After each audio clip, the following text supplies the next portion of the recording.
আলহামদুলিল্লাহ, আজ 11ই ফেব্রুয়ারি 2025 টঙ্গীর ময়দানের অবস্থান। আপনারা জানেন আগামী আর একদিন পর থেকেই এই ময়দানে আমাদের ইজতেমা 14, 15, 16ই ফেব্রুয়ারি ইজতেমার জন্য সারা বাংলাদেশ সারা পৃথিবী থেকে মেহমানরা আসা শুরু হবে। ইতিমধ্যে আমাদের ময়দানে যে অসম্পূর্ণ কাজ ছিল, বিভিন্ন যে কাজগুলো ছিল অপরিষ্কার ছিল, এগুলো মোটামুটি প্রায় 90% কাজ কমপ্লিট হয়ে গেছে। মাঠ এখন ইজতেমার জন্য পুরোপুরি তৈরি হয়ে গেছে। মাইক আমরা বাইরে থেকে আনা হয়েছে, মাইক সেই মাইকগুলো লাগানো হচ্ছে।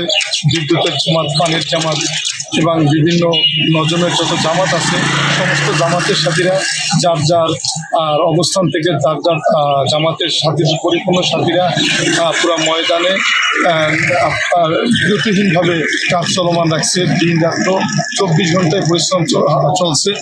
আর সিটি কর্পোরেশন থেকে আপনারা জানেন যে সিটি কর্পোরেশনে আমাদের গাজীপুর সিটি কর্পোরেশন থেকে ময়লা পরিষ্কার করার জন্য যা দরকার তারা সেই পরিমাণ কাজ সম্পূর্ণ করছে।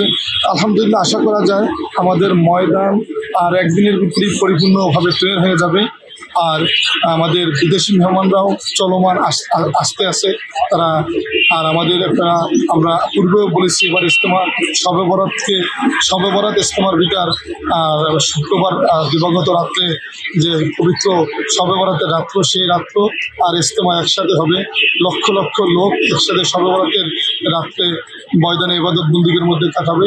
আমাদের যারা বিভিন্ন সাথীরা আছেন, আমরা জানি আপনারা খুব মেহনতের ভিতর ব্যস্ত আছেন, মশগুল আছেন। আপনারা কোনো রকমের সংশয় ছাড়া ময়দানে এবার 14, 15, 16 তারিখ দাওয়াত ও তাবলীগ নিজামুদ্দিন পরিষদের ইজতেমায় তাতে ব্যাপকভাবে উপস্থিতি হয়। ইতিহাসের একটি সাক্ষী থাকেন যে শবে বরাতে আমরা ইজতেমার ময়দানে অবস্থান করতে পারছি।